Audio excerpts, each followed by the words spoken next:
suivre la télévision Futur Média pour vous informer. 20h sur la télévision Futur Média. Bienvenue à cette édition. Les titres, c'est tout de suite. Entrée en vigueur des nouveaux tarifs dans le cadre de la baisse du loyer. Du côté des locataires, la nouvelle fait des heureux. Du côté des bailleurs, en revanche, ça grince des dents. Les agents immobiliers parlent d'une décision contraire aux conclusions issues de leur concertation avec le gouvernement et les détails au cours de cette édition. Urgence signalée à l'hôpital Ndamatou de Touba, les préposés à la dialyse ruent dans les brancards. La structure sanitaire n'a pas les moyens de leur prise en charge. Ils exigent leur transfert vers d'autres hôpitaux, notamment l'hôpital Cheikh Ahmadoul Khadim de Touba. Votre rubrique Les bonnes feuilles de la rédaction s'intéresse à la gouvernance territoriale avec l'ouvrage intitulé Le sous-préfet de Mewan.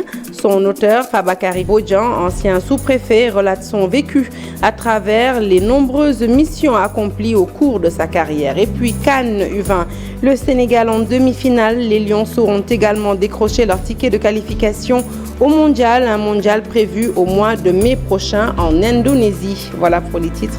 Le développement, c'est tout de suite.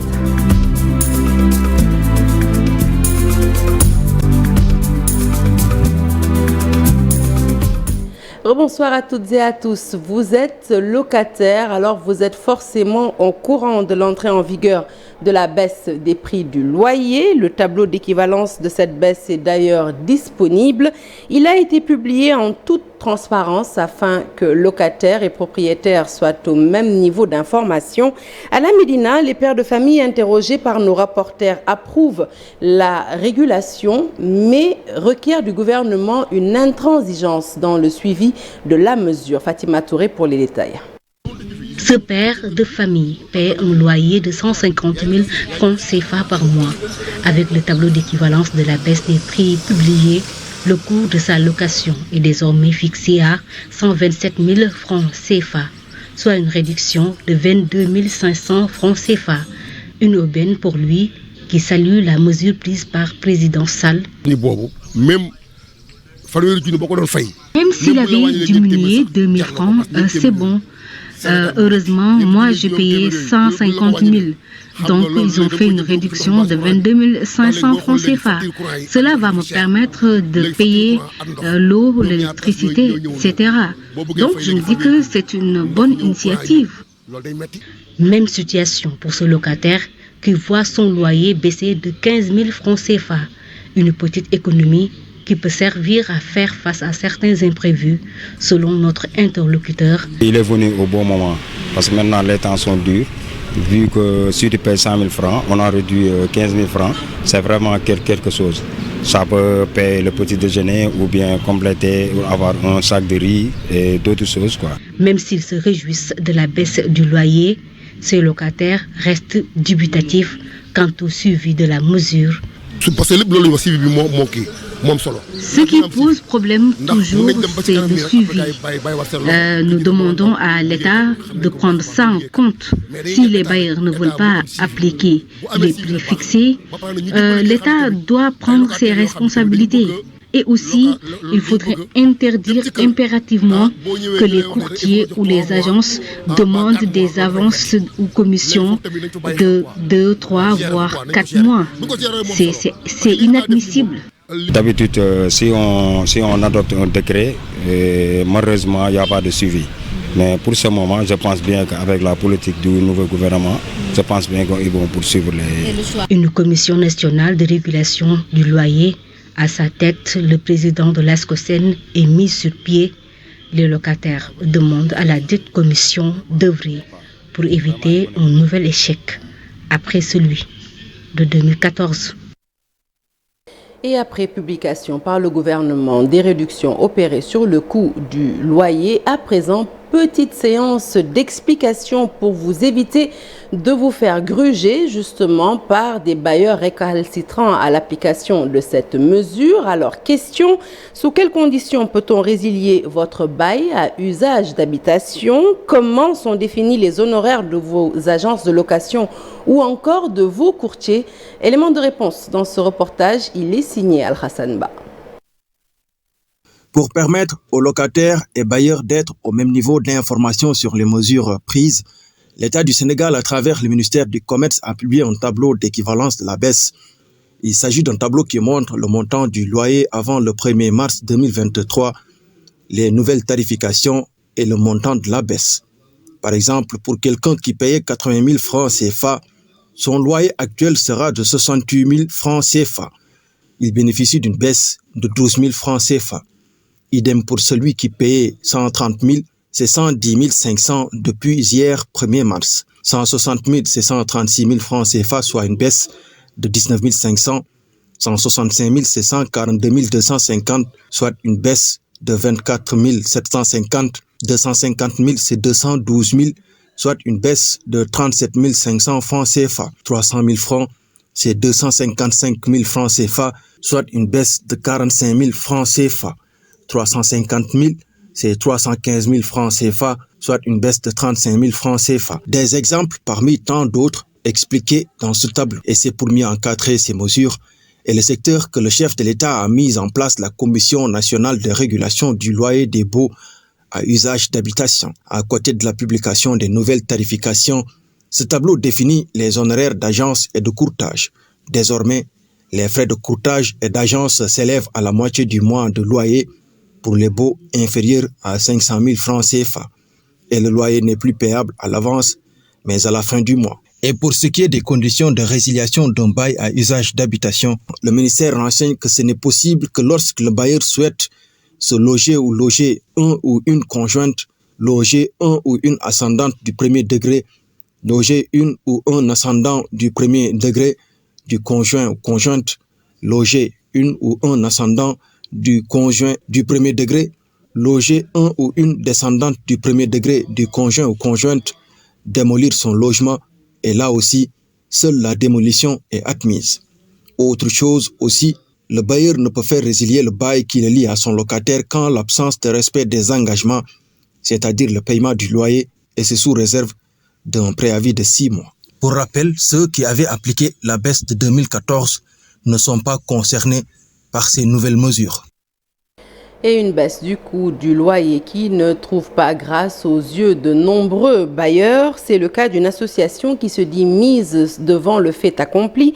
Dirigée par Ibrahima Ndiaye, cette association récuse la nomination du président de l'ASCOSEN, Momar Ndao, à la tête de la Commission nationale de régulation sur le loyer. Et pour cause, elle met en avant le conflit d'intérêts, le président de l'ASCOSEN ne pouvant être à la fois juge et partie, selon Ibrahima Ndiaye qui dirige cette association et que je vous propose d'écouter au micro de Chérif Dia.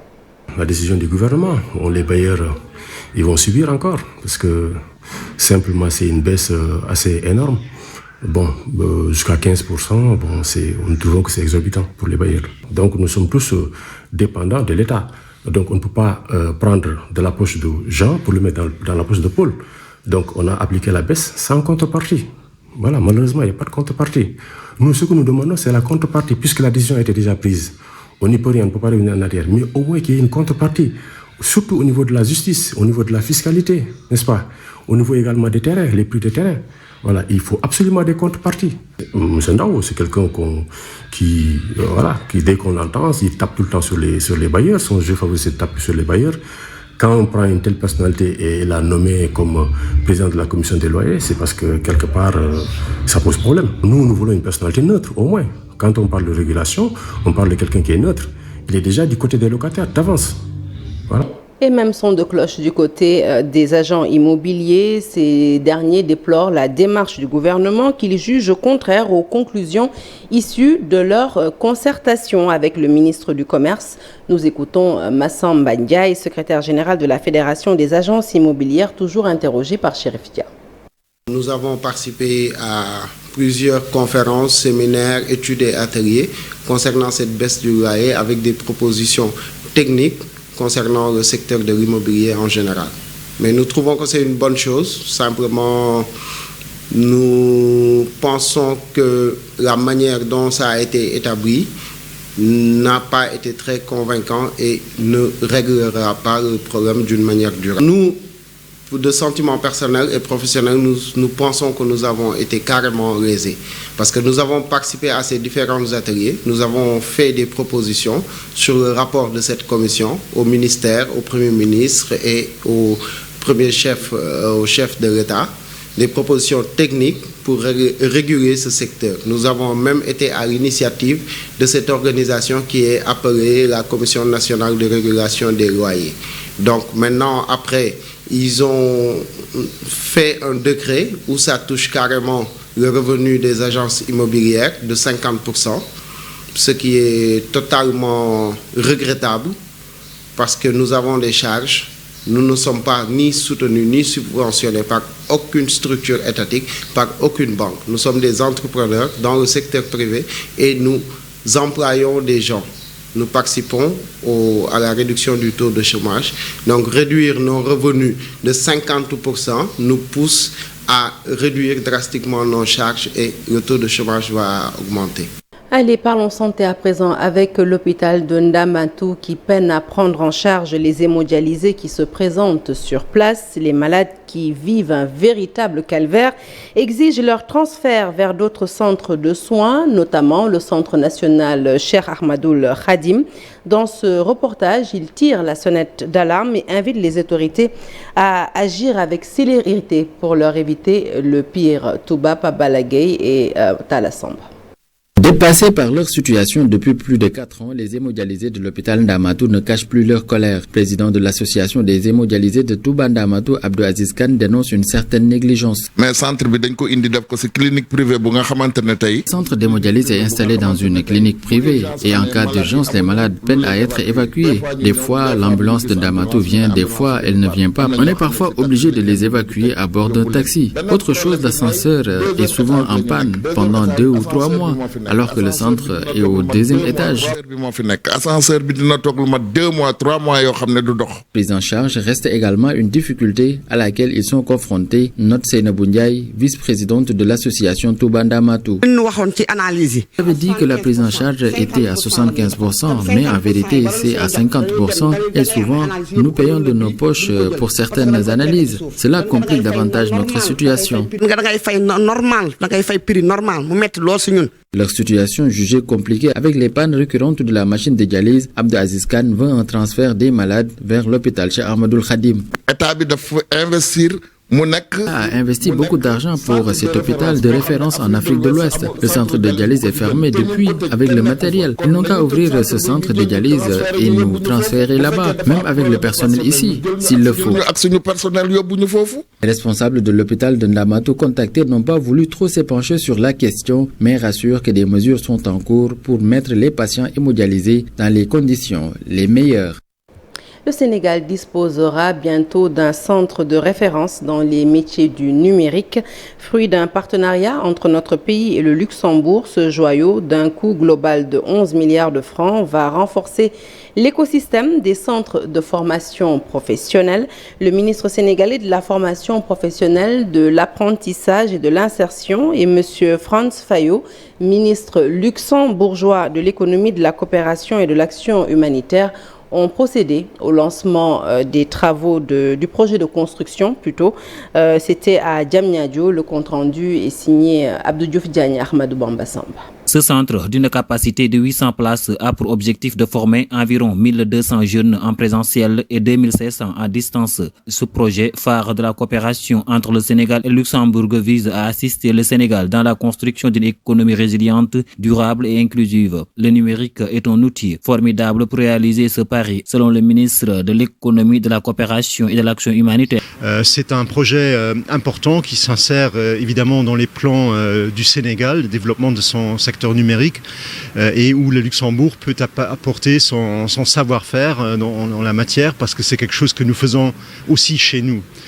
Et c'est aussi pour moi, en tant que ministre de l'économie, la manière de combiner la coopération au développement et aussi la collaboration avec le Sénégal dans le développement d'une économie durable, inclusive. Le centre de référence dans les métiers du numérique de Diamniadio va renforcer l'écosystème des centres de formation, se réjouit le ministre sénégalais de la formation professionnelle, de l'apprentissage et de l'insertion. Ce centre s'inscrit dans le cadre d'un appui plus global visant une construction significative et à l'élargissement de l'accès à la formation professionnelle à travers la diversification des filières de formation et de la satisfaction des besoins des secteurs productifs en ressources humaines.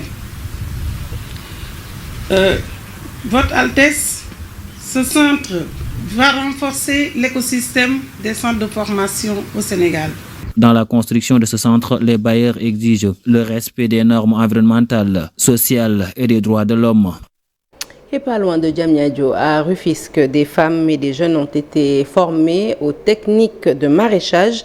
L'objectif, leur permettre d'être autonomes. C'est une initiative de la mairie-ville à travers son programme dénommé le PASIC. Plusieurs associations et groupements ont bénéficié de l'appui financier de la mairie. Nous écoutons M. Faye, coordonnateur du PASIC, au micro d'Abdou Diouf Diagne. C'est dans ce cadre que nous sommes réunis ces 2 jours ici à Lendeng pour accompagner, former les groupements de femmes et même les agriculteurs de Lendeng. Les accompagnements du PASIC sont multiformes. Il y a l'accompagnement technique, l'accompagnement financier, mais aussi l'accompagnement logistique. L'objectif de la formation, c'est d'accompagner les agriculteurs de Lendeng, plus particulièrement les femmes, sur les techniques du micro-jardinage. Les objectifs du PASIC, c'est d'accompagner les agriculteurs de Lendeng, plus particulièrement les femmes, sur le micro-jardinage. Ça va leur permettre de produire des légumes de très bonne qualité pour leur nourriture et éventuellement à la commercialisation. Mais aussi, ça peut servir de palliatif efficace à l'absence de terres cultivables. L'ONAS, l'Office national de l'assainissement du Sénégal, termine sa tournée nationale par la région de Dakar. Son directeur général annonce des investissements qui tournent autour de 34 milliards de francs CFA pour prévenir les inondations cette année dans la capitale sénégalaise. Une politique d'anticipation qui passe par le curage des canaux de mars à juillet, mais aussi l'entretien des stations de pompage. Compte rendu du comité régional de développement sur la gestion et la prévention des inondations avec Maïmouna Ndiaye. Un CRD pour démarrer les activités préparatoires de l'hivernage 2023.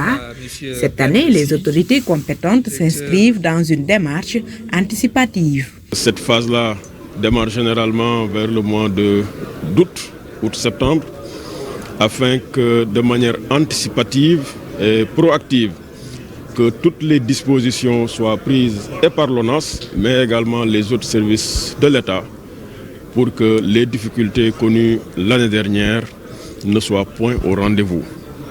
Ou que si malgré tout il y aurait quelques difficultés, qu'elles soient gérées de manière efficiente et efficace. Au niveau de l'Office national de l'assainissement du Sénégal, un plan d'action d'urgence est annoncé. L'année dernière, nous avons connu des pluies abondantes, grâce à Dieu. Mais lesquelles pluies ont également conduit à des désagréments, parfois qui ont amené à des souffrances au niveau des populations. Cette année donc, l'ONAS a décidé de se lever très tôt, d'anticiper et mis en place un plan d'action d'urgence, dans lequel plan d'action englobe des aspects liés au curage des canaux. Le curage se faisait généralement au mois de juin, au mois de mai, au mois de juin. Cette année, nous avons pris la décision de démarrer très tôt. Donc il y a un pré-curage qui se fera du mois de mars au mois de juillet. Et ensuite, pendant l'hivernage, il y aura un curage régulier qui se fera également en fonction donc, des pluies et des difficultés que nous connaîtrons ça et là. Concernant le volet investissement, c'est au total 34 milliards de francs CFA pour gérer Dakar et sa banlieue. Nous sommes aujourd'hui au niveau de Dakar. Nous avons évalué les points à une trentaine entre le département de Dakar, Pikine, Rufisque, Guédiawaye et Keur Massar. Comme vous le savez, le département de Pikine et de Keur Massar constitue un peu l'épicentre des inondations. Donc des moyens importants ont été prévus et des moyens conséquents importants ont été prévus dans ces zones-là pour réaliser des travaux dans le domaine donc, du génie civil, mais également dans la prise en charge de ce qu'on appelle les appareils électromécaniques, électropompes, qui permettraient donc d'arriver à un meilleur curage et à un meilleur transport des eaux usées vers les exutoires que nous connaissons. Les autorités en charge de la gestion des inondations espèrent qu'au sortir de cette réunion, les difficultés connues l'hivernage 2022 soient de vieux souvenirs. Votre rubrique Les bonnes feuilles de la rédaction s'intéresse aujourd'hui à l'ouvrage de Fabakary Bodian intitulé Le sous-préfet de Meouane. L'auteur nous fait découvrir les réalités de la société sénégalaise, le rôle des autorités religieuses entre autres, mais aussi les 1001 facettes de la mission d'un sous-préfet. Le récit de l'auteur rappelle aussi les chroniques laissées par les administrateurs d'avant indépendance au sujet de leur vécu quotidien. Une chronique signée Ibou Diouf.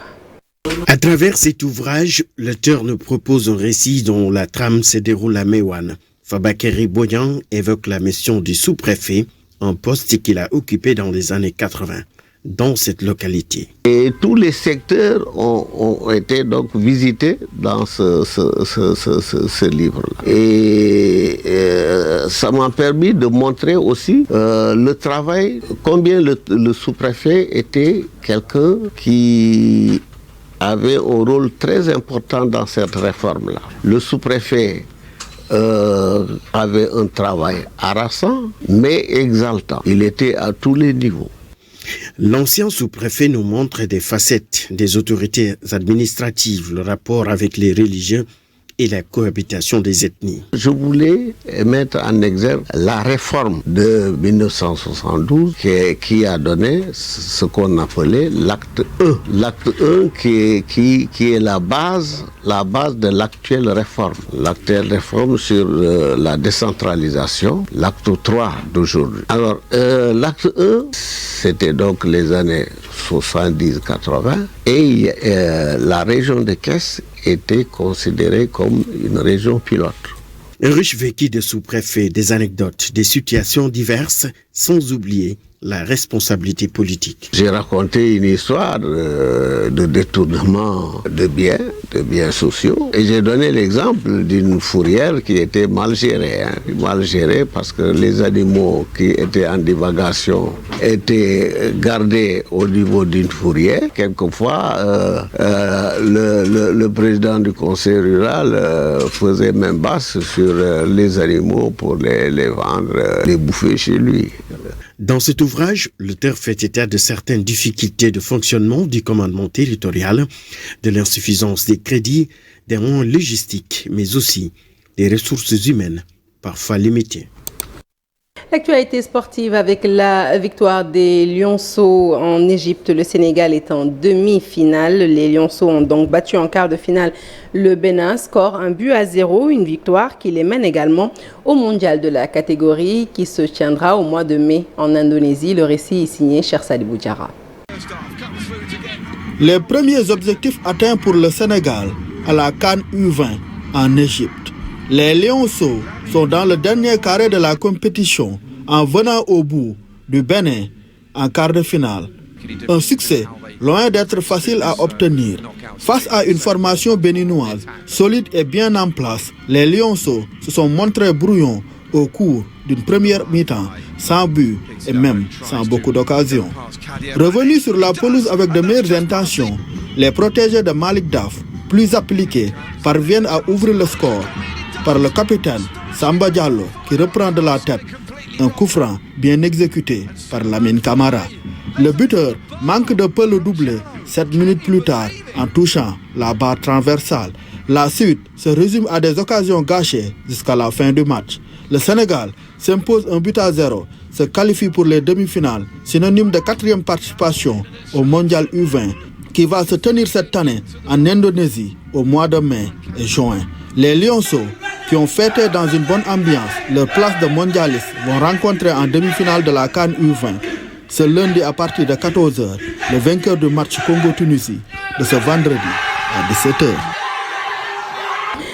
Bambey qui dispose désormais d'une équipe de football féminin, l'AS Bambey qui s'est déjà distinguée au niveau de la D2 avec 3 victoires en autant de sorties, ambitionne de monter en première division la saison prochaine. L'équipe est toutefois à la recherche d'une aire de jeu.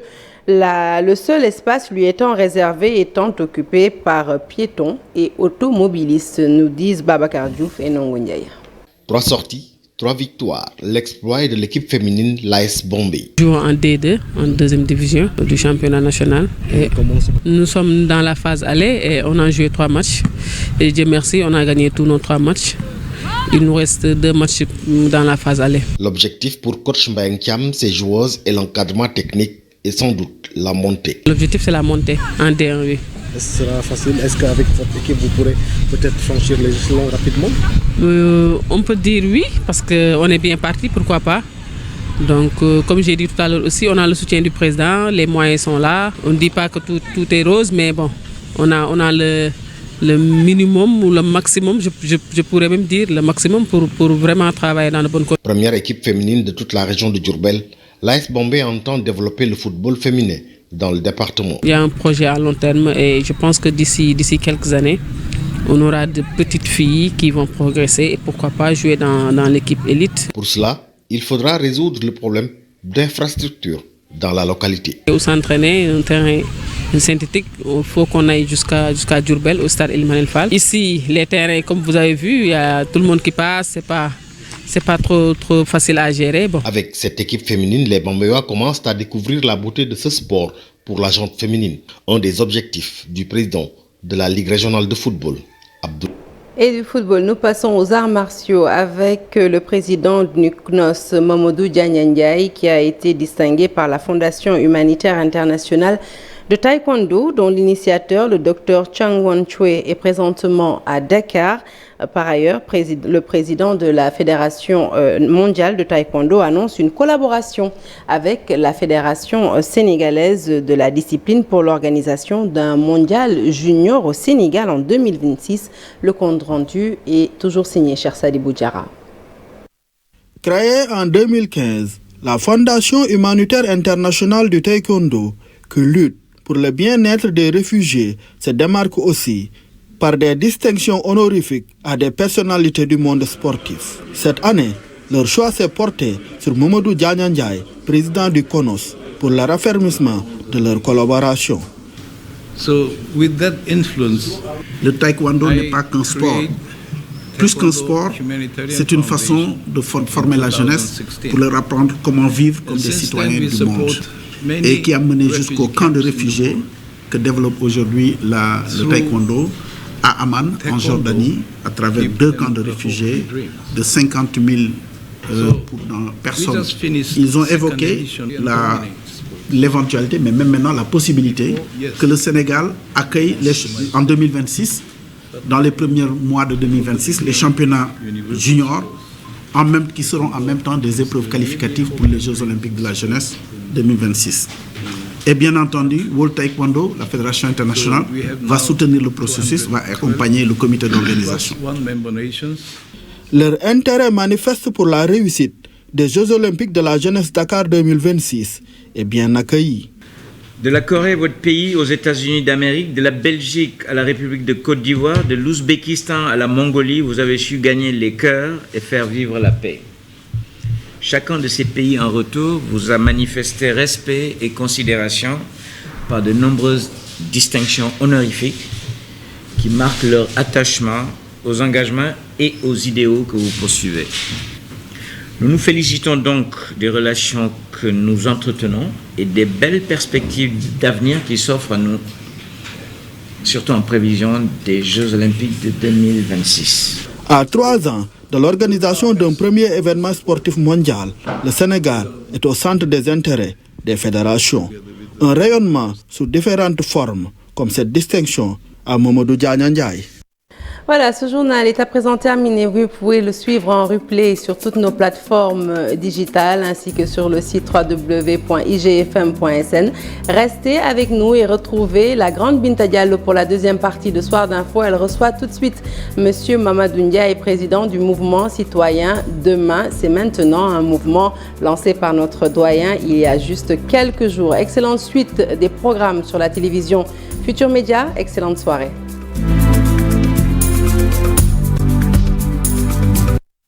Seconde partie qui reçoit notre confrère Mamadou Ndiaye de E-Média. Il est le président du mouvement citoyen qui vient de voir le jour, le mouvement citoyen qui s'appelle Demain.